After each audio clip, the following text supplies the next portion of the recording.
I'm walking into a museum gallery that's unusually quiet. On the walls, massive canvases hover like weather systems, bodies rendered with dense, swirling paint. Today, I'm exploring Jenny Saville, a contemporary artist who paints the human body at a scale that fills your whole field of vision. Let's keep things respectful. I'll show silhouettes, wide angles, and cropped frames to protect the viewer's comfort and the integrity of the work. Think of this as standing at the threshold, close enough to feel it, distant enough to reflect. Saville came up in the 1990s with the young British artists, a generation that treated the gallery like a lab. She paints flesh, bruised, folded, marked, healing. Not the after image in a magazine, more like the lived-in reality most of us carry under our clothes. Critics sometimes call it raw. I think it's honest.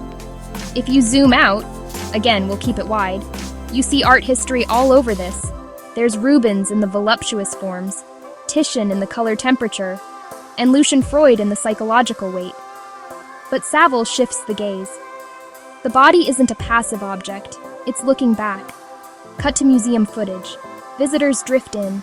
Visitors slow down. A visitor crosses their arms. Someone leans forward. I didn't know paint could feel like skin. It's beautiful and uncomfortable at the same time.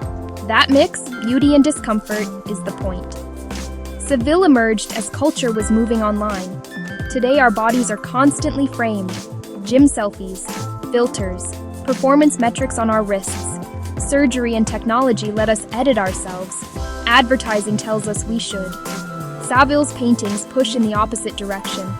They magnify pores and scars until they become landscapes, maps of time, gravity, and experience. I'm careful with what I show. Silhouettes of figures, the sweep of a shoulder from across the room, a cropped corner where two colors collide. The paint itself becomes the subject, thick, dragged, scraped. You feel labor, breath, and revision embedded in each stroke. Historical context matters.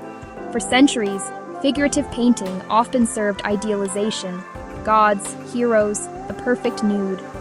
Modernism questioned all that. Saville enters after those battles and says, the body is an archive of gender, of medical history, of desire, of shame, and of strength. Back in the gallery, someone wipes a tear and laughs at themselves for it. Art can do that. Sneak past your defenses. I see me, but bigger than my mirror would allow. Culturally, this matters. When image culture shrinks us into thumbnails, Saville scales us up. When perfection is the algorithm, she paints friction.